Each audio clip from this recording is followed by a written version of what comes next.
Hello dear learners, मैं doctor प्रिया सिंगला निर्माण campus of education research and training की ओर से diploma of early childhood care and education के students की क्लासेस को कंडक्ट कर रही हूँ। हमारी यूनिट 13 जो आपकी DECE 3 की चल रही है, सम मेथड्स ऑफ कम्युनिकेशन। इसमें हम टाइप्स ऑफ मैसेजेस पढ़ चुके हैं, इंफॉर्मेशन ओरिएंटेड मैसेजेस और action behaviour oriented messages.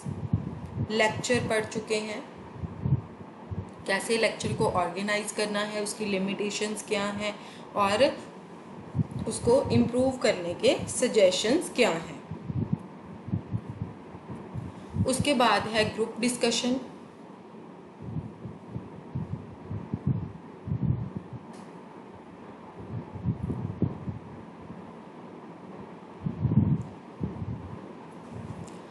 Group discussion में हमने क्या पढ़ा था कि हमने ग्रुप डिस्कशन कैसे ऑर्गेनाइज करनी है, क्या एडवांटेजेस हैं ग्रुप डिस्कशन के और क्या डिसएडवांटेजेस हैं, यानी कि लिमिटेशंस हैं।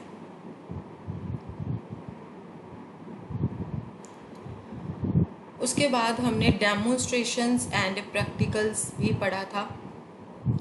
उसमें हमने ऑर्गेनाइजिंग डेमोन्स्ट्रेशन, है ना, कैसे डेमोन्स्ट्रेशन को ऑर्गेनाइज करना है, उसके क्या एडवांटेजेस हैं, क्या डिसएडवांटेजेस हैं, इसके बारे में भी हमने पढ़ा था।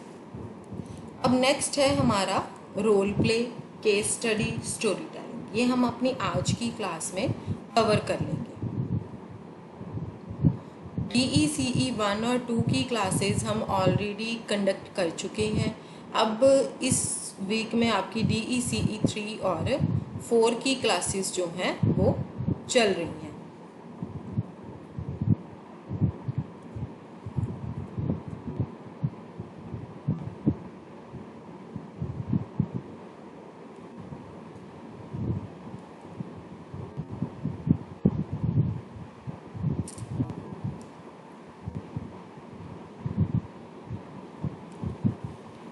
थर्टीन 13.6 है हमारा रोल प्ले।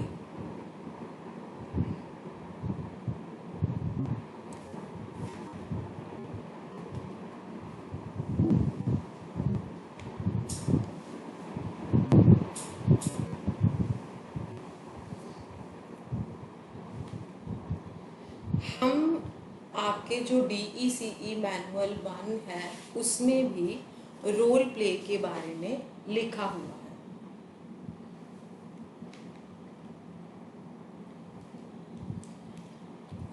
रोल प्ले का उसके नाम से ही अगर हम मतलब देखें तो वो क्या होता है कि रोल प्ले करना। जैसे मान लीजिए कोई बच्चा घर में अपने पापा की एक्टिंग कर रहा है, तो इसका मतलब वो अपने पापा का रोल प्ले कर रहा है ना। किसी भी चीज़ की एक्टिंग करना, या मान लीजिए उसने कोई कार्टून्स में कोई चीज़ देखी है तो वो उसकी एक्टिंग कर रहा है, तो इसका मतलब है कि वो रोल प्ले कर रहा है। रोल प्ले में क्या है, बच्चे जो होते हैं वो एक रियल लाइफ की सिचुएशंस को क्रिएट कर देते हैं और डिफरेंट डिफरेंट रोल्स में वो एक्ट करते हैं। कई बार हो सकता है कि अगर आप किसी स्कूल में वर्क कर रहे हैं तो आपने देखा होगा कि बच्चे क्या हैं, कई बार टीचर और स्टूडेंट का रोल प्ले करते हैं। घर में भी जिनके छोटे बच्चे हैं उन्होंने देखा होगा कि बच्चे टीचर और स्टूडेंट का रोल प्ले करते हैं। अगर भाई बहन हैं या दो बच्चे हैं घर में, डॉक्टर और पेशेंट का रोल प्ले करते हैं, मम्मी और बच्चा बन जाते हैं। इसी तरह से बच्चे और भी कई तरह के जो रोल्स हैं वो प्ले करते हैं। जो ये रोल्स होते हैं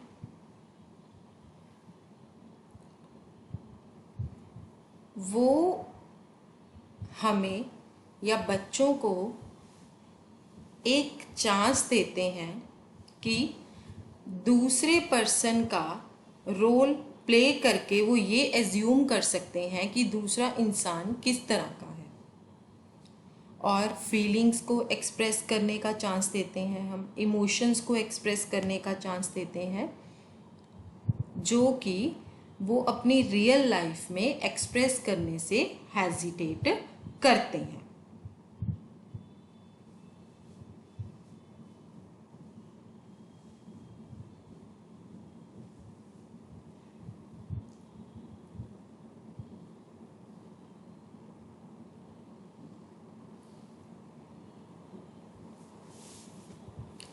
बच्चे कहते हैं नेचुरली भी काफ़ी ज़्यादा रोल प्ले करते हैं, पर अगर हम अडल्ट की तरफ से देखें तो कम्युनिकेशन का ये एक बहुत इम्पॉर्टेंट मेथड है रोल प्ले, जो कि बहुत ज़्यादा इम्पॉर्टेंट है, स्पेशली बच्चों में बहुत ज़्यादा इम्पॉर्टेंट है। इस मेथड में क्या है,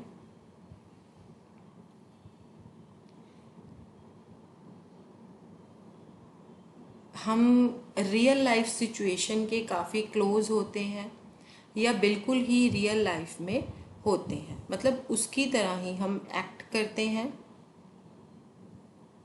कोई ग्रुप ऑफ पर्सन्स हैं,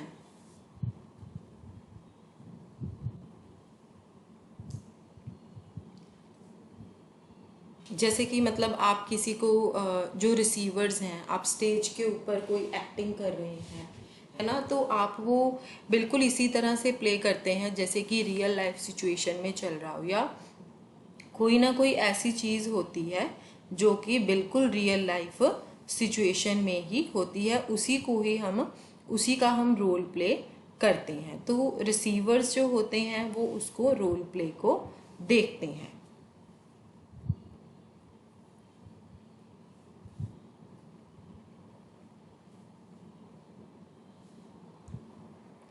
कहते बाद में रोल प्ले करने से जो एस्पेक्ट्स आते हैं उसको पूरा ग्रुप जो है वो एनालाइज करता है, ठीक है, और काफ़ी लर्निंग पॉइंट्स जो हैं वो उससे बाहर निकल के आते हैं।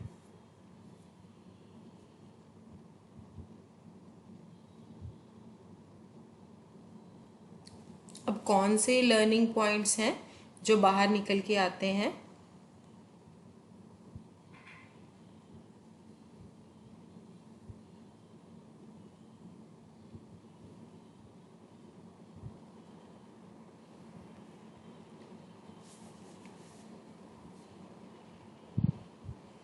कहते लोग जो कि रोल्स प्ले करते हैं, हो सकता है कि वो आपके रिसीवर्स में से ही हों, या फिर वो कोई एक्टर्स का ग्रुप हो सकता है, या सेंडर्स या कम्युनिकेटर्स का ग्रुप भी हो सकता है। कहते अब हम डिस्कस करेंगे कि एक रोल प्ले सेशन को कैसे ऑर्गेनाइज करना है। सबसे पहले है ऑर्गेनाइजिंग रोल प्ले। इसमें स्टेप्स आते हैं टोटल 5, 6, 9 स्टेप्स जो हैं वो इसमें इन्वॉल्व हैं कि कैसे हम ऑर्गेनाइज कर सकते हैं रोल प्ले को। एक टॉपिक को हम सेलेक्ट करें, कौन सा टॉपिक हमें सेलेक्ट करना है, हमें मतलब हम ये फील कर सकते हैं कि हमें लोगों के एटीट्यूड को बदलने में उनकी मदद करनी होगी, तो हम उसी तरह से कोई टॉपिक को सेलेक्ट करें जिससे हम लोगों के एटीट्यूड को बदल सकें, उनकी थिंकिंग को बदल सकें और उनको एक अच्छी इन्फॉर्मेशन प्रोवाइड कर सकें और एक डिसीज़न जो है वो प्रमोट कर सकें। जैसे अब एक एग्ज़ाम्पल है, कहते जैसे हमारी कम्युनिटी में जो लोग हैं वो गर्ल्स और बॉयज़ में काफ़ी ज़्यादा डिफरेंस रखते हैं, तो हमें इस टॉपिक के ऊपर भी एक रोल प्ले करना चाहिए। सबसे पहला क्या है, step 1 is select topic. Topic को सिलेक्ट करना ताकि हम लोगों के सोच विचार सब कुछ चेंज कर सकें। दूसरा हमारा स्टेप है कि जो भी आपकी जिनके सामने आपने रोल प्ले करना है, एक्ट करना है ना, वो ऑडियंस के साथ आप एक मीटिंग अरेंज कीजिए ताकि आप उनके व्यूज़ को जान सकें कि वो क्या सोचते हैं, उनकी थिंकिंग आप देख सकें कि कैसी है, तो उसी अकॉर्डिंगली आप टॉपिक भी सेलेक्ट कर सकते हैं। हो सकता है कि कई बार आप वही लोगों को सेलेक्ट कर लें जो कि आपके रिसीवर्स होंगे, मतलब आपकी ऑडियंस होगी। हो सकता है कि आप उन्हीं को ही सेलेक्ट कर लें रोल प्ले करने के लिए, या हो सकता है कि कोई प्रोफेशनल्स आए, कोई एक्टर्स हों या कोई प्रोफेशनल कम्युनिकेटर्स हो सकते हैं, इनका कोई ग्रुप हो, उनके सामने आपको रोल प्ले करना है। अगर पॉसिबल है तो आप कुछ इन्फ्लुएंशियल पीपल को भी इसमें इन्वॉल्व कर सकते हैं और ट्राई कर सकते हैं ताकि वो प्ले में कोई अच्छे जो हैं करेक्टर्स को प्ले कर सकें। इससे क्या होगा, रिसीवर्स के ऊपर एक बहुत अच्छा इम्पैक्ट पड़ेगा।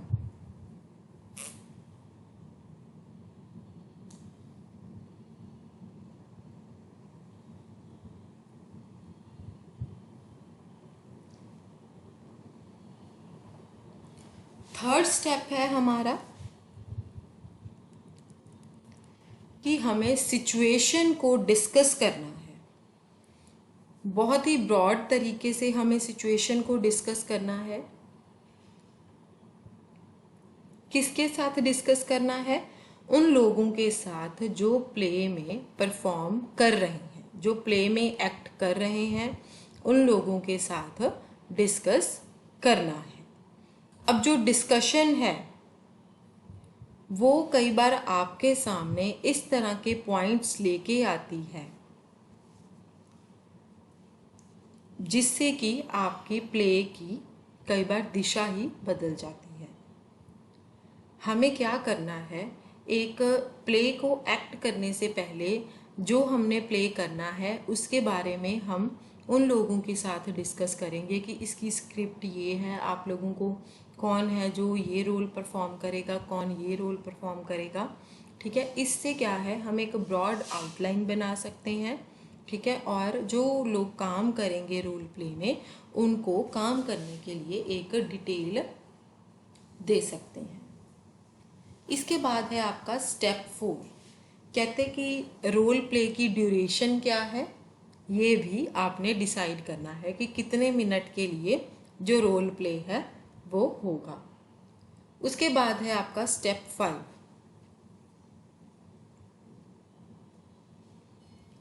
कहते कि जिन लोगों ने रोल प्ले करना है उन लोगों को आपको थोड़ा सा प्रेपरेटरी टाइम भी देना होगा, जैसे कि 15 से 20 मिनट का प्रेपरेटरी टाइम देना भी उनको बहुत ज़रूरी है ताकि वो प्रॉपरली प्रिपेयर कर सकें। उनका ड्रेसअप क्या है, अगर उन्होंने आपस में कुछ डिस्कस करना है उसके लिए भी हमें उनको टाइम देने की ज़रूरत होगी कि वो आपस में क्या डिस्कशन करेंगे कि हमें एक्ट को कैसे सीन करना है ना, कैसे वहाँ पर वो सीन बनेगा। हम उनको ऑलरेडी एक आउटलाइन दे चुके हैं। ठीक है, जिसको देख के ही उन्होंने ये प्लान करना है कि कैसे उनको एक्ट में पार्टिसिपेट करना है।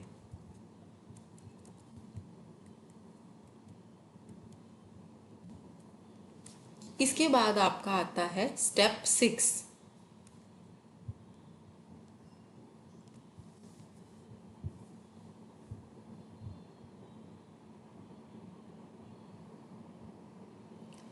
जो लोग आपके ऑडियंस हैं, जो लोग प्ले को देखेंगे, आप उन ऑडियंस को जो रूल्स हैं वो एक्सप्लेन कर सकते हैं। ठीक है, या प्ले किस तरह का होगा उसका थोड़ा थोड़ा पार्ट जो है वो एक्सप्लेन कर सकते हैं।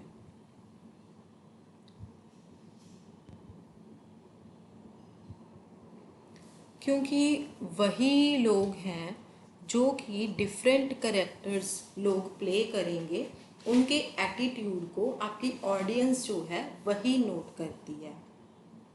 ठीक है, वही हमें पहले उनको जैसे किस चीज़ के बारे में थोड़ा इशू भी हम बता सकते हैं कि जिस भी इशू के बारे में वो लोग एक्ट करेंगे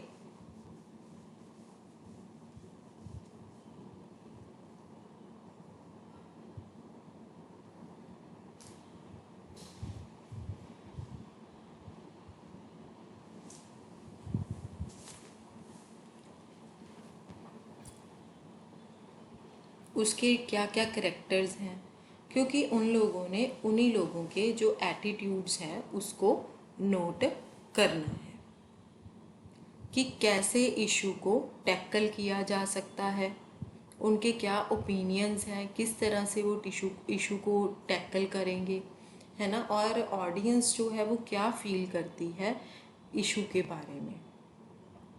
ये बाद में भी जब एक बार एक्ट प्ले हो गया तो ये बाद में भी हम एक्सप्लेन कर सकते हैं ऑडियंस को कि उनको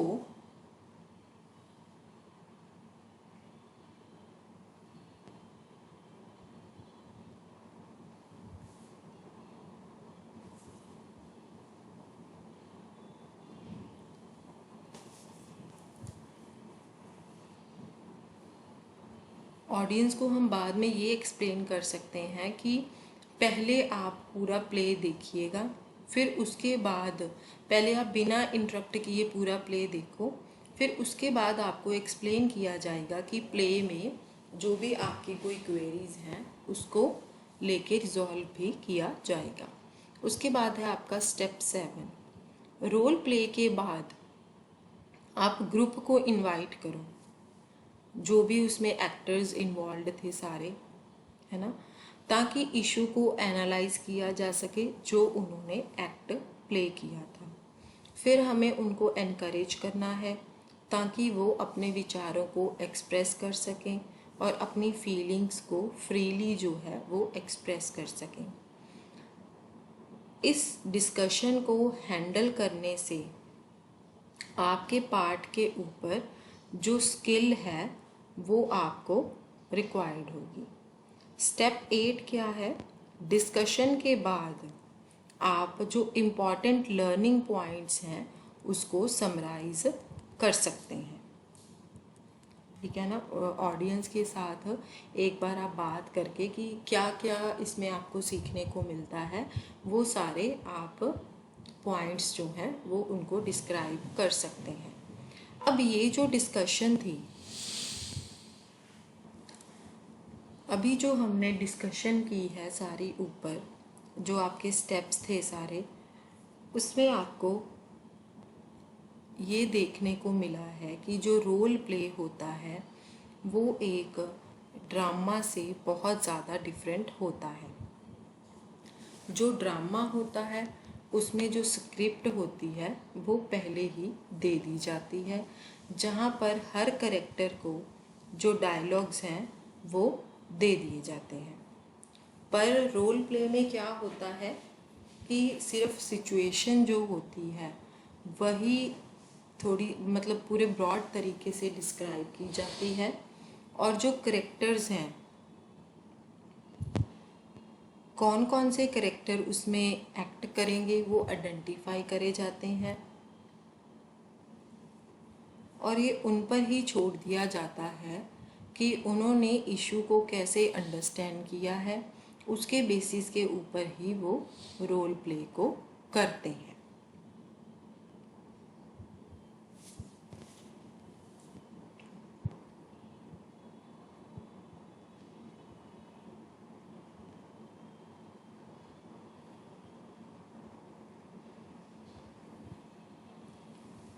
कहते हैं कि रोल प्ले में एक स्वतः प्रवृत्ति भी होती है, यानी कि इन्नेट एस, मतलब कोई भी इंसान अगर रोल प्ले कर रहा है तो उसको वो अपने अंदर से करना चाहिए। ऐसे नहीं कि हमने उनको बता दिया कि ये इशू है, आपने इसके बारे में प्ले करना है, और जब वो प्ले करें बिल्कुल ही ऐसे लगे कि वो मतलब एक प्रॉपरली रोल प्ले नहीं कर रहे हैं। उनके अंदर से वो रोल प्ले है जो वो पता लगना चाहिए कि वो करते हैं। ज़्यादातर जो स्क्रिप्ट होती है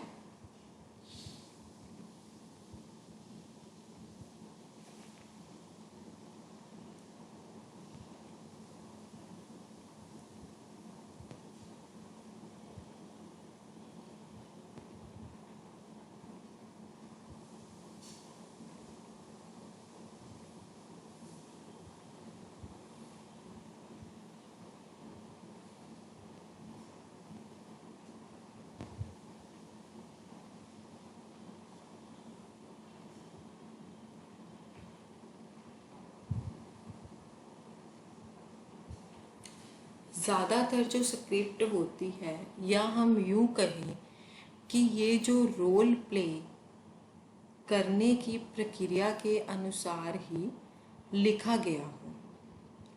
मतलब कि जैसे कि एक पर्टिकुलर कैरेक्टर है, वो क्या कहता है और क्या करता है रोल के ड्यूरिंग, वो उसके ऊपर ही बेसिस है कि ये प्रक्रिया के अनुसार ही लिखा हुआ जाता है। इसमें जो फ्लेक्सिबिलिटी होती है वो बहुत ही अद्भुत होती है, और जो सिचुएशन है वो किसी भी डायरेक्शन में मूव कर सकती है। इसी तरह से ये बिल्कुल भी ड्रामा की तरह नहीं होती है। जो रोल प्ले होती है उसकी जो एंडिंग होती है वो ऑलरेडी प्री डिटर्मिन्ड यानी कि पूर्व निर्धारित ही नहीं होती है। रोल प्ले की एंडिंग किसी भी तरह की हो सकती है, क्योंकि कई बार ये होता है कि हम जो उसके बीच में लोग हैं, है ना, उसके बारे मतलब बीच में जो लोग हैं उसके लिए ही हम बच्चों को जो है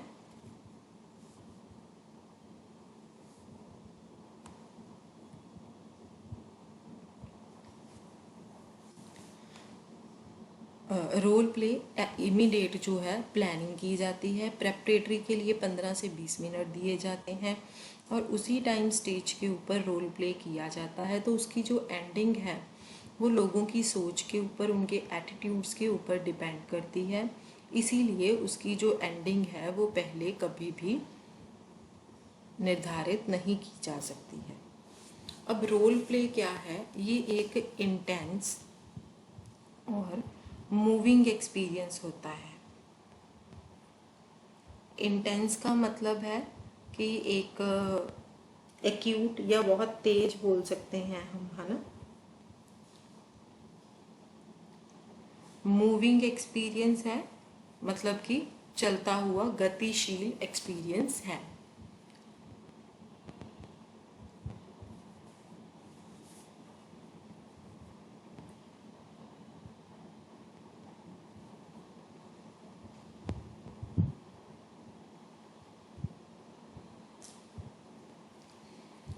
कहते कि रियलिटी जो है उसके एलिमेंट्स होते हैं और उसके साथ साथ दिखावा भी होता है।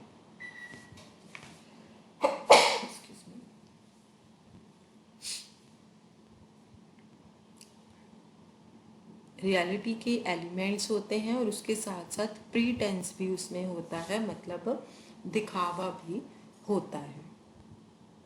ऑडियंस के लिए ये जो इशू होता है जिसके बारे में एक्ट किया जा रहा है ये बहुत ही रियल होता है। रियल लाइफ में जो वो किसी भी इशू को फेस कर रहे होते हैं उसी इशू के बारे में एक्ट किया जाता है। कहते पर फिर भी ये दिखावा हो सकता है, क्योंकि जो सिचुएशन है जिसके बारे में एक्ट किया जा रहा है हो सकता है कि वो एक्चुअल में हो ही ना, ठीक है, या कोई एक इंसान के बारे में हो, है ना। ज़्यादातर वहाँ पर ये चीज़ फॉलो ही ना होती हो, सिर्फ एक आधी फैमिली ही फॉलो करती हो वो चीज़ को। ऑडियंस जानते हैं कि एक्टर्स जो हैं वो एक्टिंग कर रहे हैं, इसीलिए रोल प्ले करते हुए लाइफ एक्सपीरियंस रिफ्लेक्ट करते हैं। ये इनडायरेक्ट मैनर में भी होते हैं।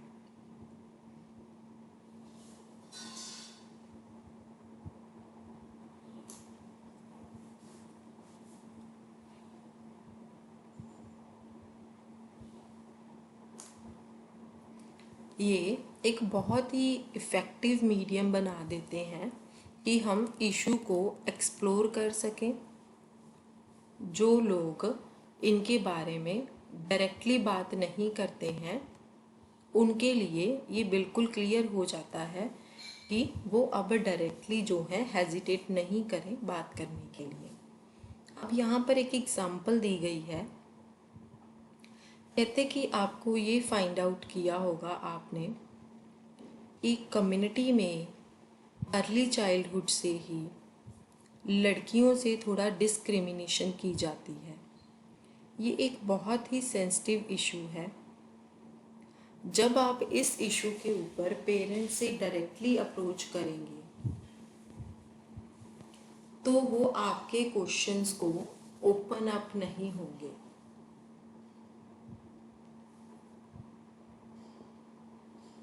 वो अपने एटीट्यूड को चेंज कर लेंगे कि नहीं नहीं जी, हम तो बिल्कुल ऐसे नहीं करते हैं।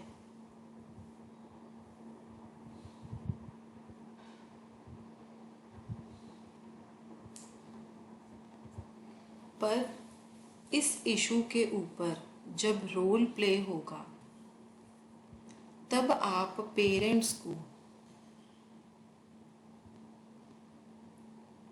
डायरेक्टली, आपका पेरेंट्स के साथ सामना नहीं होगा। और जो रोल प्ले होता है वो उन लोगों को उकसाता है कि वो इन करेक्टर्स के साथ ही अपने आप में वो चीज़ों को आइडेंटिफाई करें।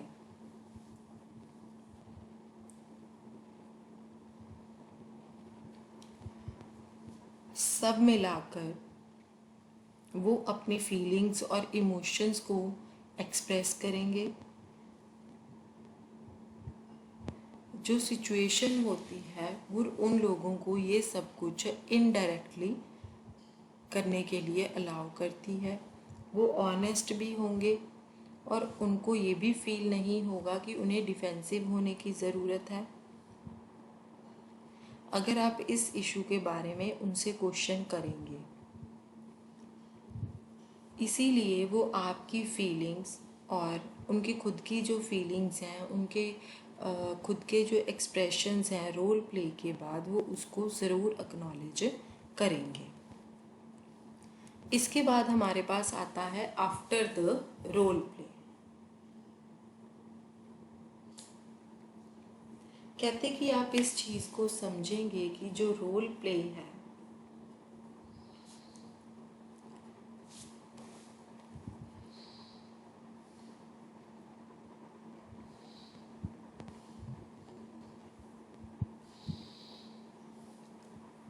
वो काफ़ी स्ट्रॉन्ग बन जाता है, स्ट्रॉन्ग पैदा होता है, अराउज होता है।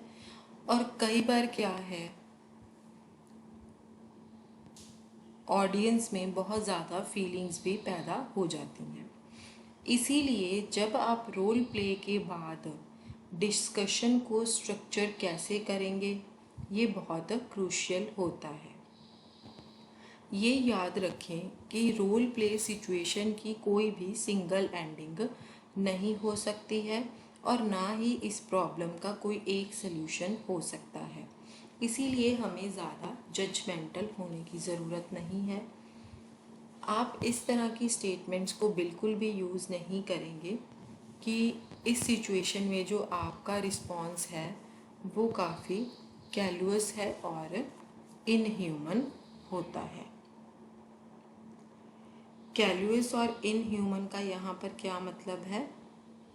कैलुअस का मतलब है कि निर्दयी और इनह्यूमन मतलब अमानवीय एक्सपीरियंस है, रिस्पॉन्स है आपका।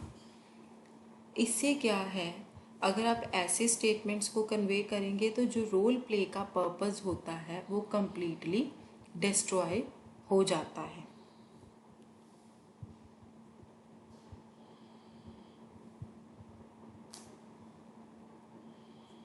कहते फिर भी अगर आपको ये पता चलता है कि एक पर्सन का जो रिस्पॉन्स है वो एप्रोप्रिएट नहीं है, ठीक नहीं है, वो इसके बारे में काफ़ी एडामेंट है, यानी कि काफ़ी कठोर है या अटल है, तो हमें उनकी फीलिंग्स को चेक करते जानी चाहिए और उस पर्सन को हेल्प करनी चाहिए कि वो किसी दूसरे के पॉइंट ऑफ व्यू से देखे, अपनी अटेंशन को उस तरफ को लेके जाए कि दूसरे लोग उसके बारे में क्या कह रहे हैं।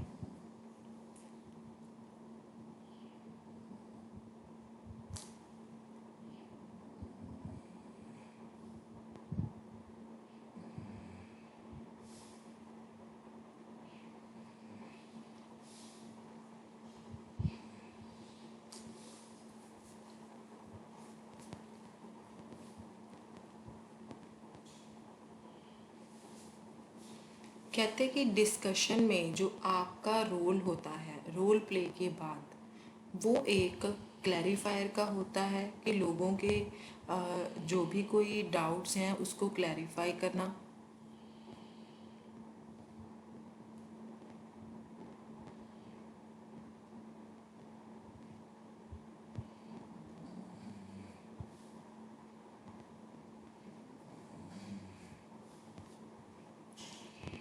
इंटरप्रेटर का रोल होता है आपका, ठीक है। समराइज़र और सपोर्टर का रोल भी हो सकता है आपका।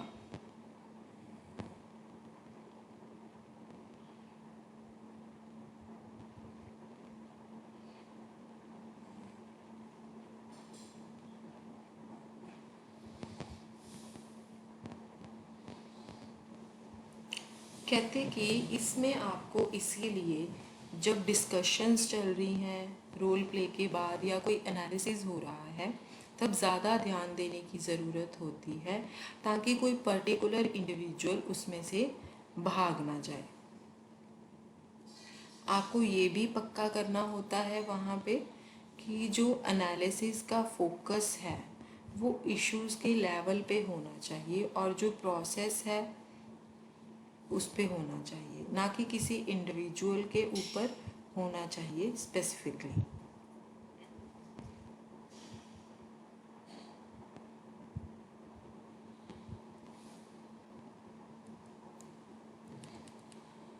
नेक्स्ट है हमारा usefulness of role play in improving communication.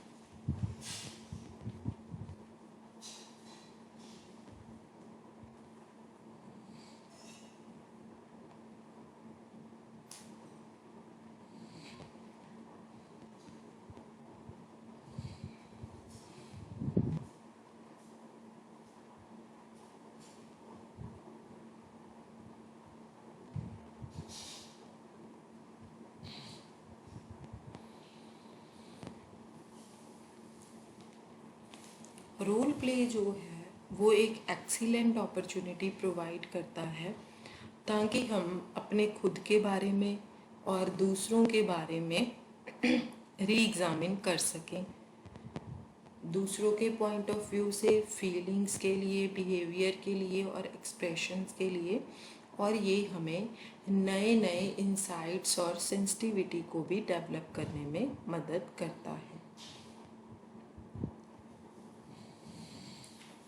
जब सेंसिटिवली हम रोल प्ले को एक्ट करते हैं और हैंडल करते हैं, तो जो रोल प्ले होता है वो कई बार जो छुपा हुआ कोई एटीट्यूड होता है ना, या फिर कोई अनएक्सप्रेस्ड फीलिंग्स होती हैं वो सामने आती हैं, उसका रिव्यू के लिए वो सामने आती हैं। और उससे क्या है कि किसी भी एक मतलब फैसिलिटेट करती हैं वो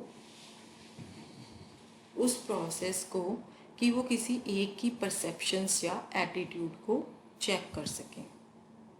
अब ऑडियंस इसमें अपने ओपिनियंस भी एक्सप्रेस कर सकते हैं, अपनी फीलिंग्स भी, क्योंकि उनको यहाँ पे बिल्कुल भी डर नहीं होता है कि उनको कोई रिजेक्शन मिलेगी। क्योंकि जो रोल प्ले सिचुएशन होती है वो चाहे जैसी भी हो, चाहे रियल लाइफ सिचुएशन पे हो, पर वो सबको पता होता है कि वो रियल नहीं है, वो एक्टिंग चल रही होती है।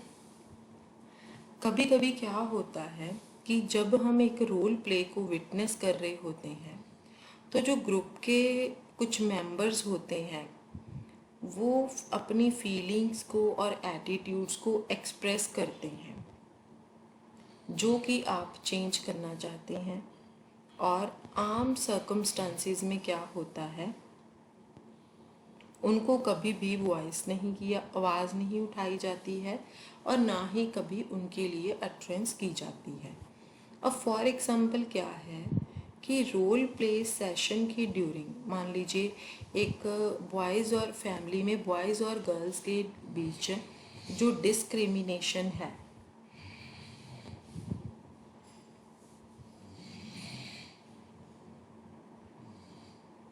बॉयज़ और गर्ल्स के बीच में फैमिली में एक डिस्क्रिमिनेशन होती है, उसके ऊपर कोई रोल प्ले सेशन चल रहा है, तो उन पर्सन्स में से कोई एक बंदा डिस्कशन के ड्यूरिंग रिस्पॉन्ड करता है और कहता है कि पर गर्ल्स तो एक बोझ हैं हमारे ऊपर, इसमें कोई शक नहीं है। जब डिस्कशन लीडर पूछता है कि आप ऐसा क्यों कह रहे हैं, तो पर्सन रिस्पॉन्ड करता है कि नहीं नहीं, मैं ऐसा नहीं कह रहा हूँ, रोल प्ले में से आपके एक करेक्टर ने ऐसा कहा था।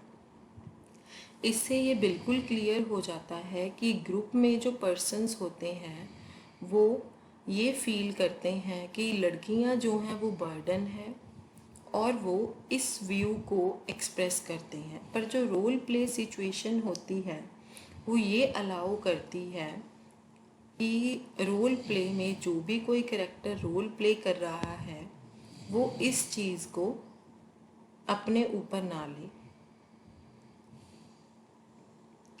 ताकि जो ग्रुप ना ही वो लोगों को गलत कन्वे करे, ताकि ग्रुप में उसके इस रोल को रिजेक्शन ना फेस करनी पड़ सके। अब जो एक सेंसिटिव कम्युनिकेटर होता है वो उसको ये समझना चाहिए कि जो व्यू हैं वो एक इंसान के अब खुद के फीलिंग्स को एक्सप्रेस करते हैं। तो यहाँ पर हमें किसी इंसान को फोर्स करने की ज़रूरत नहीं है कि वो अपने खुद के व्यूज़ को एक्नॉलेज करे। अगर वो नहीं करना चाहता तो कोई बात नहीं है, पर अगर किसी इंसान की सोच में इनडायरेक्ट तौर पे कोई चेंजेस आ रहे हैं तो हमें वो ट्राई करने चाहिए। कहते कि आप लोगों को फोर्स नहीं कर सकते कि वो अपने व्यूज़ और एटीट्यूड्स को चेंज करें। किसी भी केस में जो बदलाव है वो एक अटेम्प्ट में नहीं हो सकता है।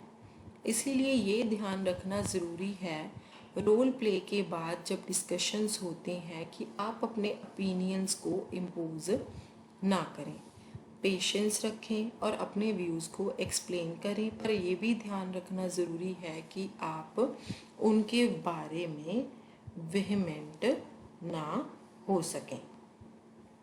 आपको वेहमेंट उनके लिए नहीं होना चाहिए। अब वेहमेंट का यहाँ पर क्या मतलब है? जैसे कि इमोशनल नहीं होना चाहिए, है ना। अब एक दूसरी एग्जांपल यहाँ पर लेते हैं। कहते हैं कि ये कन्वेंशनल सेटअप है।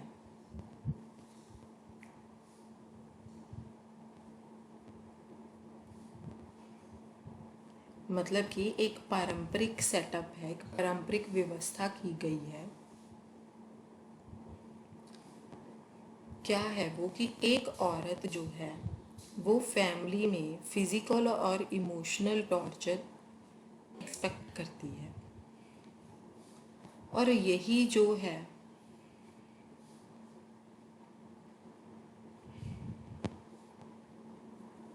वो इसी के अधीन लगातार चलती रहती है।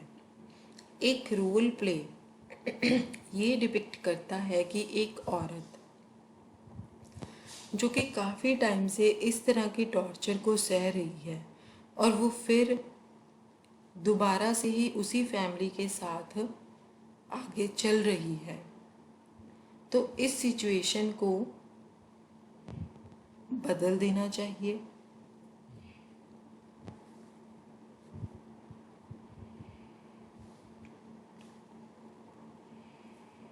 जो कि थोड़ी सी बगावती होती है।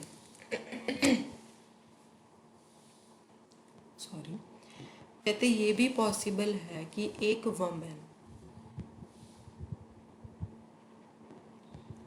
वही चाहती हो जो कि एक रोल प्ले में दिखाया गया हो, पर वो इस बात के लिए बिल्कुल भी श्योर नहीं होती है कि उसकी फैमिली या उसकी कम्युनिटी के क्या रिएक्शंस हो सकते हैं।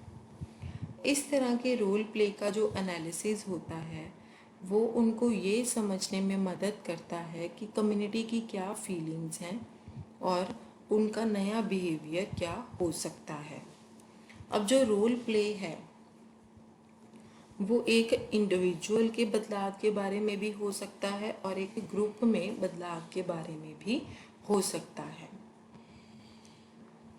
इससे क्या है, जो फीडबैक है, फीडबैक के थ्रू हमें पता चल सकता है कि किस में क्या बदलाव लाने की ज़रूरत है।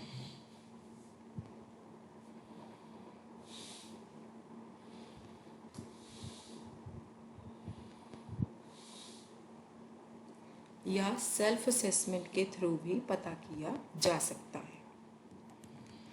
कहते कि अब एक सिचुएशन है,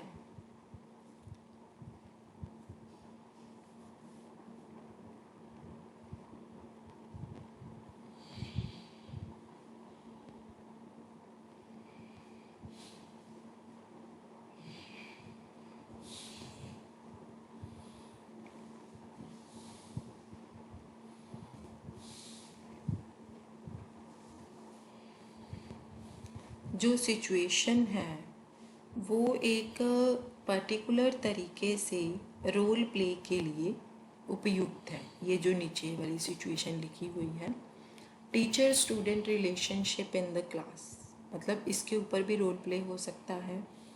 क्लासरूम सिचुएशन में इनडिसिप्लिन, चीटिंग और फाइट्स को हैंडल करना। प्री स्कूल एजुकेशन में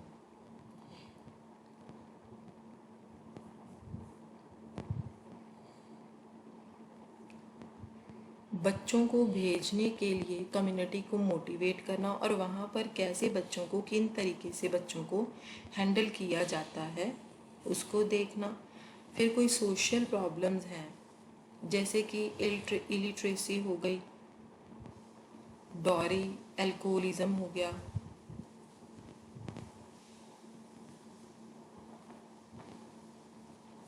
चाइल्ड एब्यूज़, इसके बारे में डिस्कशन करना, रोल प्ले करना।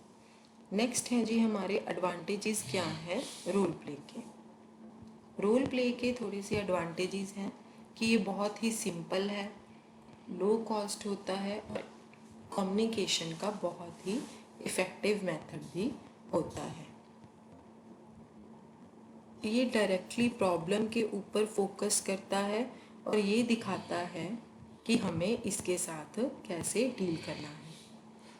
ये इस इशू के बहुत सारे क्रिटिकल एस्पेक्ट्स को भी शो करता है और एक थोड़े टाइम के बीच में सिचुएशंस को क्या क्या डिफरेंट रिएक्शंस देने हैं उसको भी दिखाता है।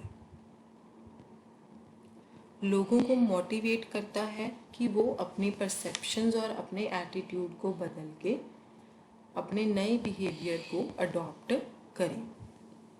लिमिटेशंस क्या हैं रोल प्ले के? कहते कि अगर इस मेथड को अच्छी तरह से यूटिलाइज नहीं किया गया तो वे जो ये मेथड है वो लोगों के लिए बस सिर्फ एक एंटरटेनमेंट तक ही रिस्ट्रिक्ट होके रह जाएगा।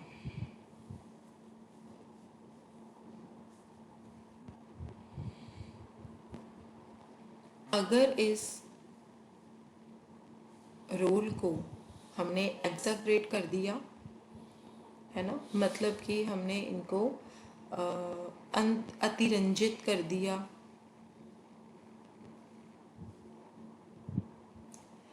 बहुत ज़्यादा कथनीय जो होता है वो कर दिया, या फिर हमने इनको डिस्टॉर्टेड कर दिया, मतलब बिगाड़ दिया, या इसको प्ले ही नहीं होने दिया, तो जो रोल प्ले का सिखाने का पोटेंशियल है वो काफ़ी कम हो जाता है। अगर रोल प्ले को लोगों ने प्रॉपरली एनालाइज ना किया तो जो क्रिटिकल इश्यूज हैं वो कहीं ना कहीं गुम होके भी रह जाते हैं।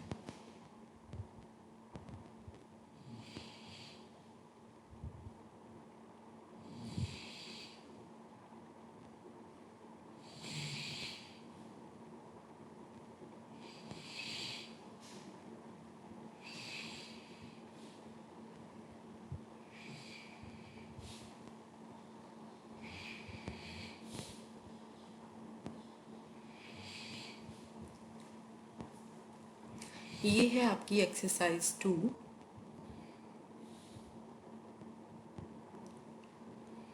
इसके बाद हमारा आता है केस स्टडी।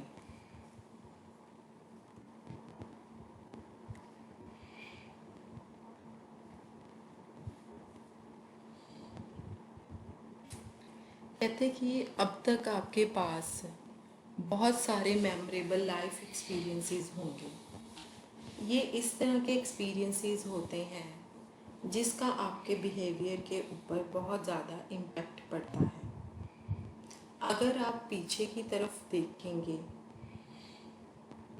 तो बहुत सारे लर्निंग एक्सपीरियंसेस हैं जो कि डायरेक्टली आपके अपने होते हैं या आपने किसी और की लाइफ से देखे होते हैं।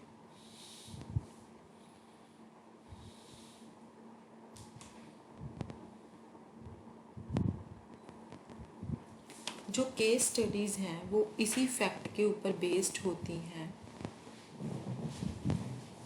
जो कि इवेंट्स रियली होते हैं उनके ऊपर ही बेस्ड होती हैं।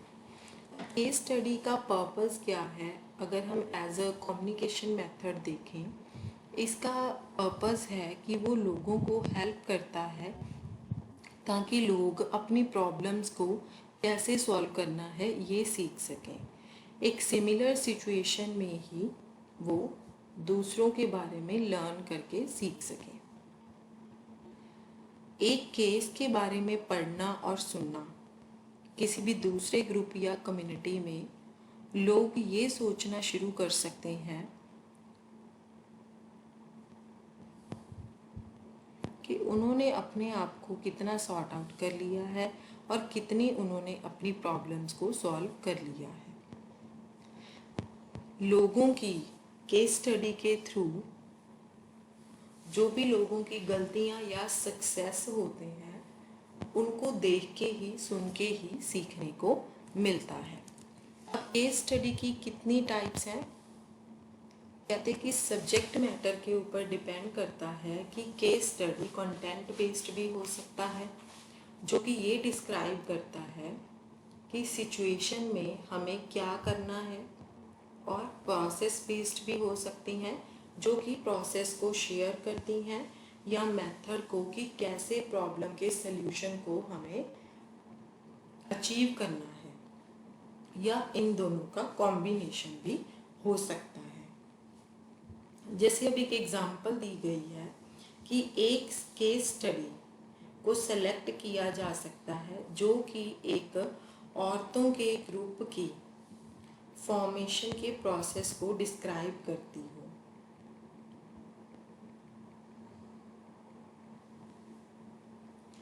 कौन सा ग्रुप? जिन्होंने अपनी एक खुद की स्मॉल स्केल इंडस्ट्री स्टार्ट की हो डिटर्जेंट और सोप बनाने की और उसको मार्केटिंग करने की। जब आप बैंक से लोन्स को सिक्योर करते हो जो कि डिफरेंट स्कीम्स के अंडर होते हैं। लेडीज़ के एक ग्रुप ने एक स्मॉल स्केल इंडस्ट्री को ओपन किया जो कि डिटर्जेंट और सोप बनाने के ऊपर थी। पहले उन्होंने बैंक से लोन लिया, फिर उसके बाद उन्होंने इसको स्टार्ट किया। ये एक प्रोसेस बेस्ड केस स्टडी हो सकती है। अब दूसरी केस स्टडी जो ये बताती है कि एक मदर ने डॉक्टर के साथ डॉक्टर द्वारा डिस्कस किए हुए ऑल्टरनेटिव्स जो हैं एक माल नरिश्ड बच्चे को ठीक करने के लिए, उसकी चॉइस करना और उसके क्या बेनिफिट्स हैं जो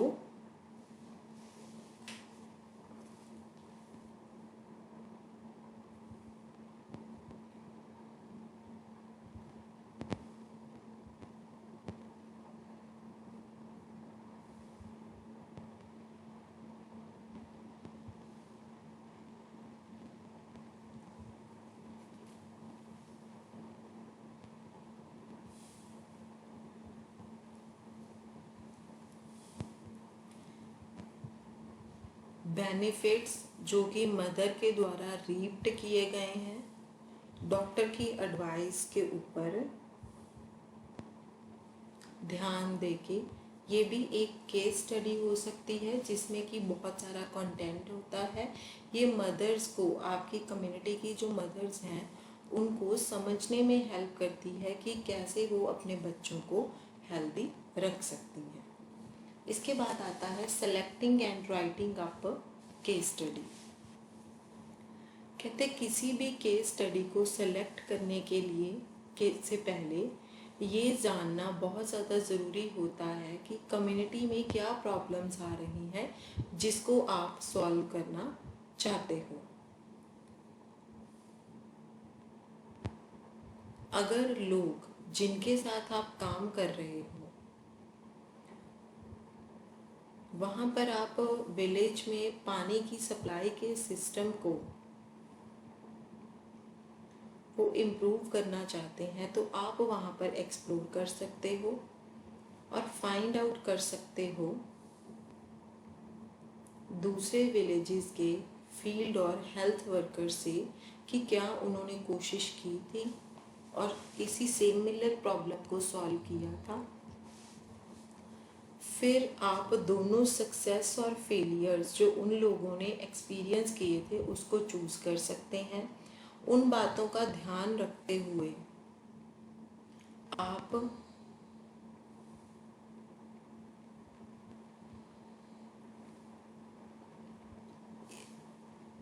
ये जो एक्सपीरियंसेस कम्युनिटीज़ ने फील किए थे वो बिल्कुल उनसे सिमिलर हो सकते हैं जिनके साथ जो एक्सपीरियंसेस आपने फील किए हो जब आप उस इशू के साथ काम कर रहे हो।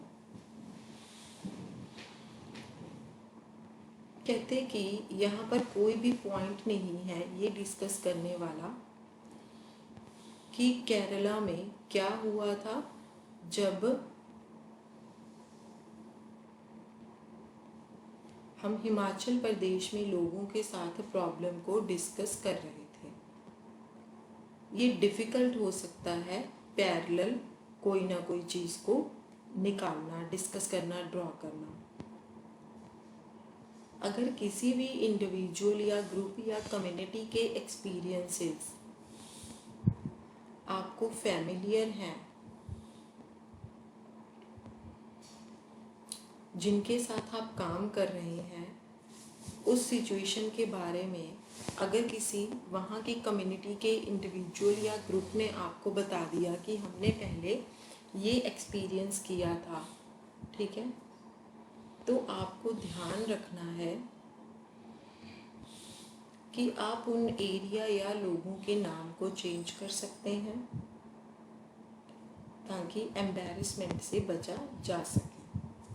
केस स्टडी में आपको हर स्टेप को डिस्क्राइब करना होता है जो कि आपने प्रॉब्लम को सॉल्व करने के लिए लिया है। इसमें वो सारे एस्पेक्ट्स इंक्लूड होते हैं जैसे कि आपने पहले कैसे नोटिस किया प्रॉब्लम को, फिर जो कम्युनिटी थी उसके विचार में क्या कारण थे, किस किस ने पार्टिसिपेट किया प्रॉब्लम को सॉल्व करने में और कौन सा एक्शन था जो प्लान किया गया था और प्रॉब्लम को सॉल्व करने के लिए कौन सा एक्शन लिया गया था, कौन सी डिफ़िकल्टीज आई जब आप प्रॉब्लम को सॉल्व कर रहे थे और फाइनल रिजल्ट्स उसके क्या रहे। ये सारी चीज़ें जो हैं वो डिस्कस करनी बहुत ज़रूरी है।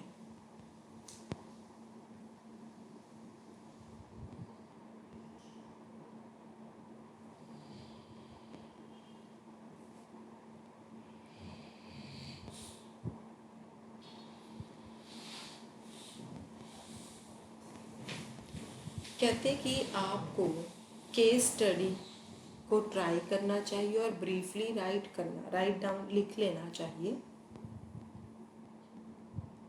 2 या 3 हैंड रिटन पेजेस से ज़्यादा केस स्टडी लंबी नहीं होनी चाहिए। अगर वो ज़्यादा लंबी है तो लोग इसकी डिटेल्स को याद नहीं रख सकते और वो कंफ्यूज हो जाएंगे जब वो इसके बारे में डिस्कस करेंगे। अब कौन कौन से स्टेप्स हैं जो आप केस स्टडी में यूज़ कर सकते हैं। सबसे पहला स्टेप है कि केस स्टडी की प्रेजेंटेशन बनाइए। उसको प्रेजेंटेशन को बना के फिर लाउडली जो है उसको रीड आउट करिए, या फिर ऑडियो विजुअल प्रेजेंटेशंस के थ्रू आप वो प्रेजेंटेशन को शो कर सकते हैं। आप केस स्टडी की कॉपीज़ को ग्रुप के मेंबर्स में डिस्ट्रीब्यूट कर सकते हैं, जिनको वो रीड आउट कर सकते हैं। ये अच्छा आइडिया होगा ताकि हम प्रेजेंटेशन को रिपीट कर सकें, ये पक्का करने के लिए कि हर किसी ने जो मेन पॉइंट्स हैं वो सुन लिए हैं।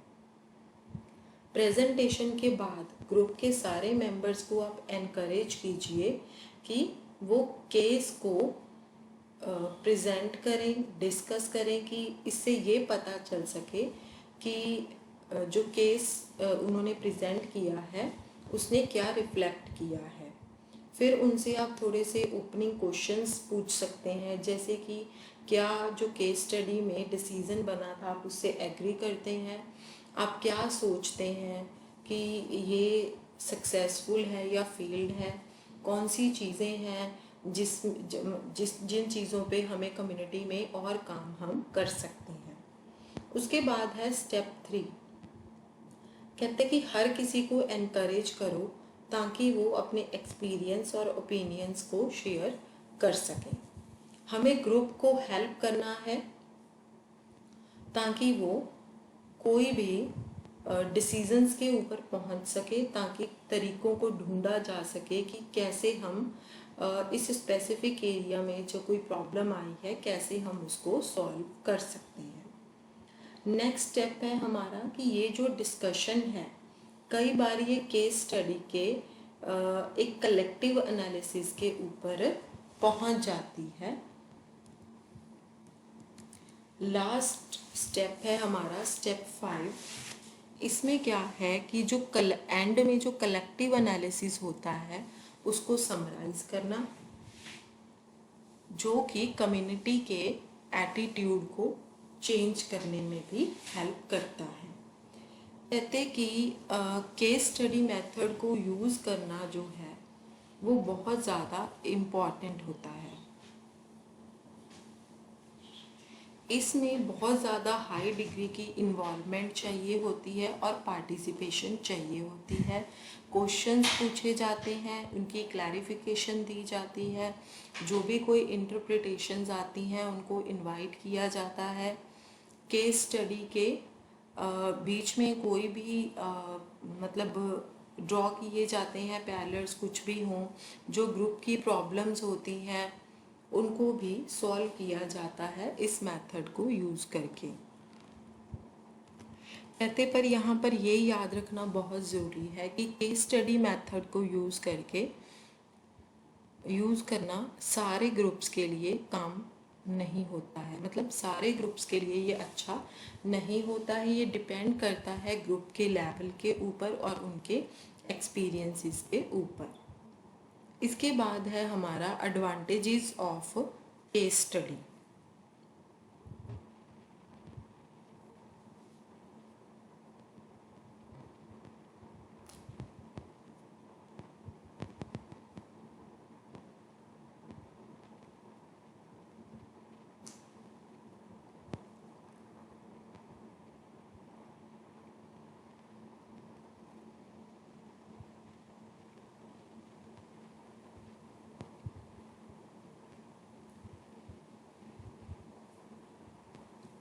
क्या एडवांटेजेस हैं केस स्टडी के?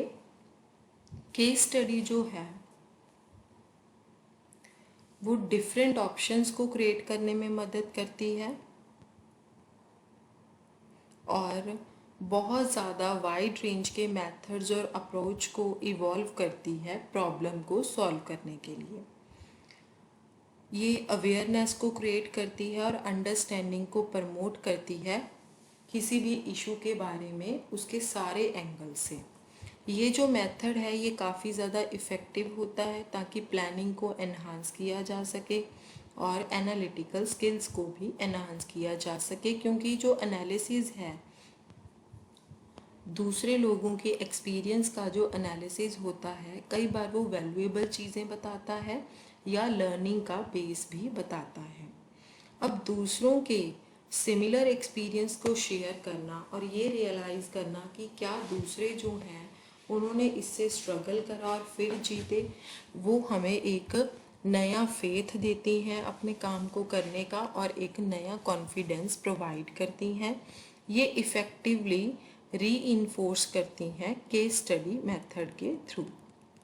नेक्स्ट है इसके बाद लिमिटेशंस ऑफ केस स्टडी। कहते कि अगर आप एक एप्रोप्रिएट केस स्टडी को फाइंड आउट करेंगे,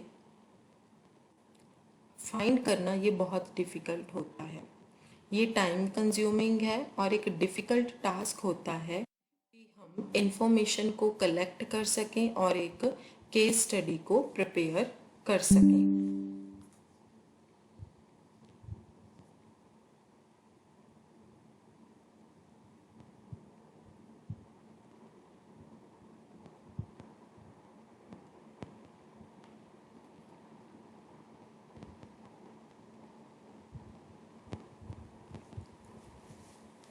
केस स्टडीज़ जो होती हैं वो जो भी पर्सन उसमें इन्वॉल्व होता है या कोई आउटसाइडर या जॉइंटली वो लोग लिखते हैं।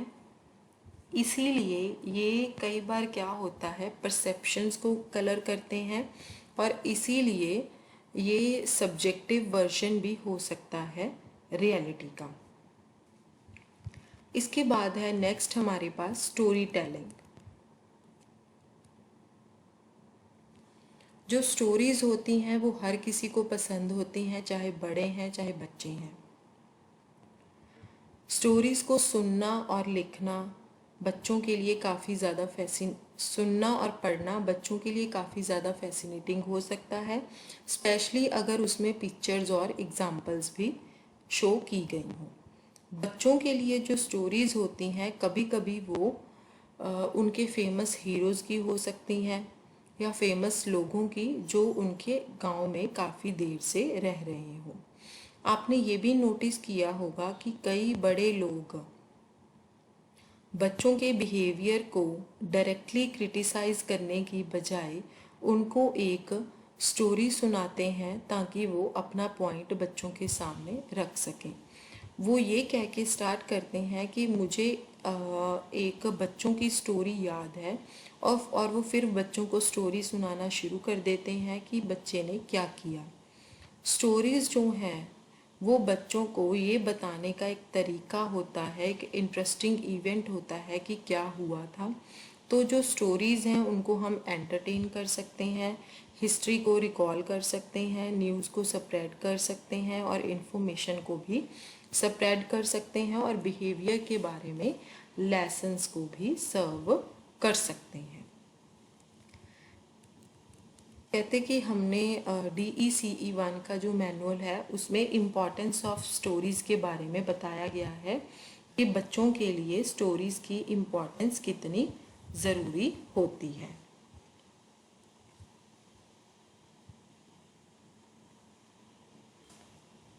ये बच्चों के साथ कम्युनिकेट करने का एक इफ़ेक्टिव मीडियम जो है वो हो सकता है।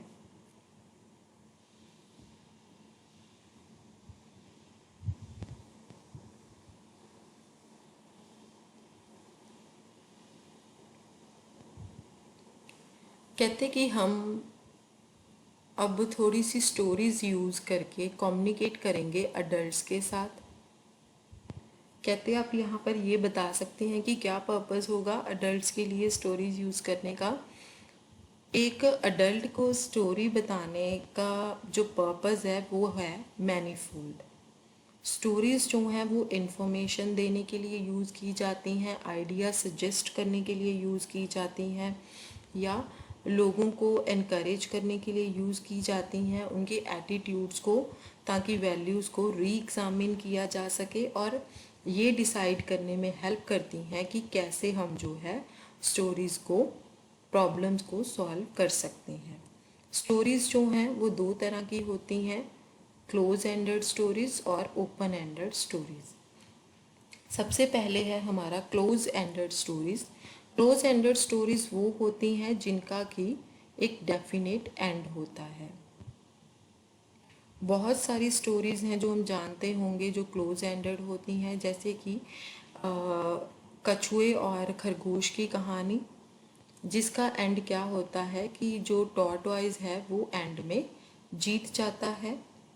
ऐसी स्टोरीज़ में जो एंड है वो बिल्कुल क्लियर होता है और भी किसी इंटरप्रिटेशन का कोई स्कोप नहीं होता। जो स्टोरी का एंड होता है वो डायरेक्टली और इनडायरेक्टली कोई ना कोई मैसेज ज़रूर कन्वे करता है। इसके बाद है ओपन एंडेड स्टोरीज़। जो ओपन एंडेड स्टोरी होती है उसका कोई भी एक फिक्स्ड एंड नहीं होता है। इस तरह की स्टोरीज़ जो हैं वो एक क्वेश्चन में एंड होती हैं आमतौर पर, जो कि लिसनर्स पूछते हैं और इसका एंड जो है वो लिसनर के रिस्पॉन्स से ही उसको समराइज कर दिया जाता है। अब जो दोनों क्लोज और ओपन एंडेड स्टोरीज हैं वो एक बहुत ही इफ़ेक्टिव वे है कम्युनिकेशन, बहुत ही इफ़ेक्टिव मेथड है कम्युनिकेशन का। इनके अपने यूजेस हैं दोनों के। स्टोरी को बताने से जो कम्युनिकेशन है वो मीनिंगफुल हो जाती है। अगर टू वे कम्युनिकेशन हो रही है आपके और लिसनर के बीच में, तो जो डिज़ायर्ड मैसेज है वो डायरेक्टली भी दिया जा सकता है या लिसनर से बात करके उसको समराइज भी किया जा सकता है।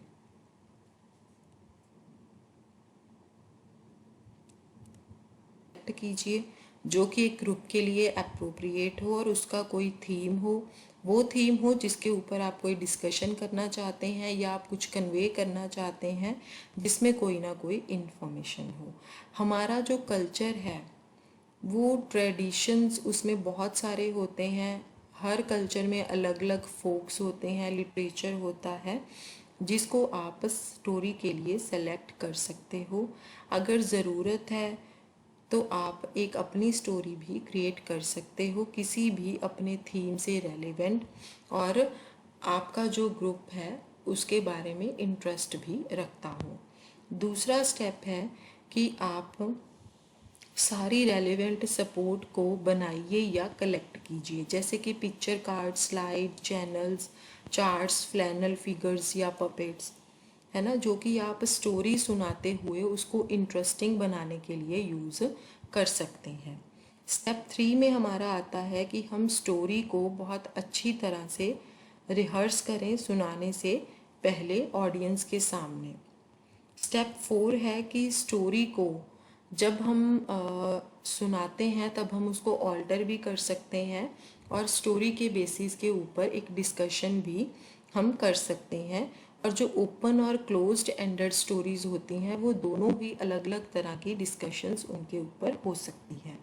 स्टेप 5 है हमारा कि जो भी कोई स्टोरी के थ्रू आपने मैसेज कन्वे किया है या आपका थीम था उसको आप रिपीट कर सकते हैं, समराइज कर सकते हैं और रिकैप्चुलेट यानी कि रिवाइज भी कर सकते हैं।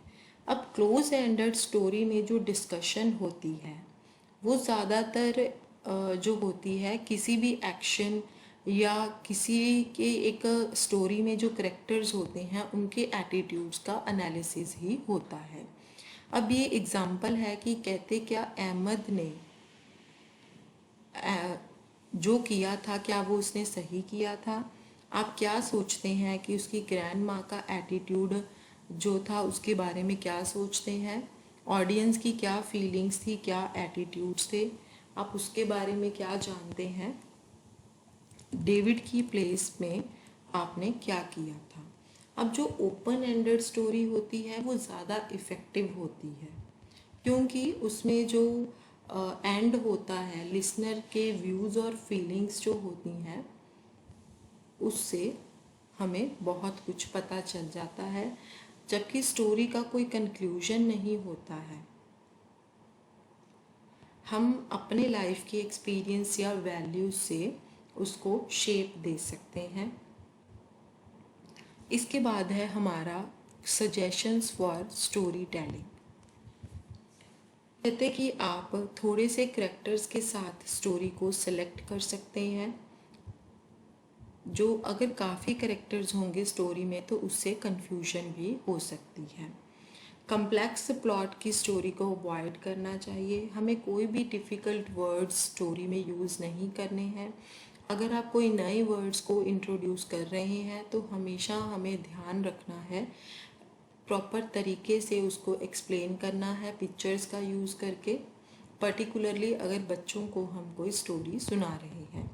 जब भी पॉसिबल हो आप एक सपोर्टिव मटेरियल को यूज़ कर सकते हैं ताकि स्टोरी को इंटरेस्टिंग बनाया जा सके।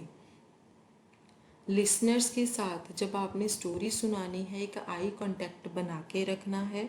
इससे क्या है, आप बच्चों की अटेंशन को होल्ड कर सकते हैं, उनके एक्सप्रेशंस को, ताकि वो आपको एक अच्छा फीडबैक दे सकें। स्टोरी का टाइम होना चाहिए ताकि लिसनर्स जो हैं उनके पास जितना टाइम है उसके अकॉर्डिंगली आपको अपनी स्टोरी का जो टाइम है वो फिक्स कर लेना चाहिए। बच्चों का अटेंशन स्पैन बहुत कम होता है, इसीलिए हमें ज़्यादा लंबे स्टोरीज नहीं सुनानी चाहिए।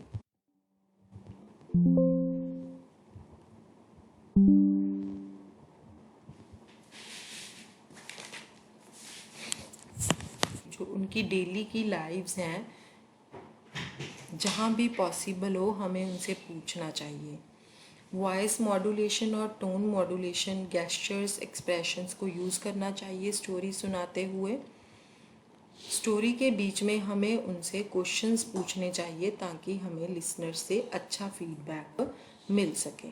अब एडवांटेजेस क्या हैं स्टोरीज़ की, कि ये बहुत ही इफ़ेक्टिव मेथड है एक मैसेज को लोगों तक पहुंचाने का।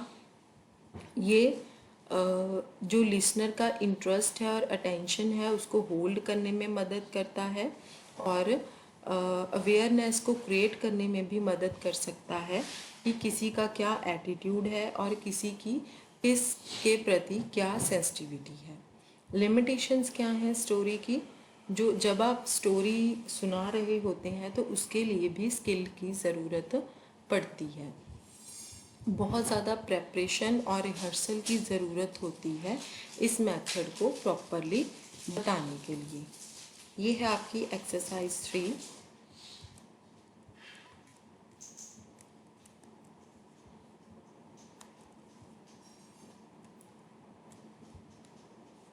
समरी, और ये एक्सरसाइज 1, 2 और 3 के क्वेश्चन आंसर्स हैं।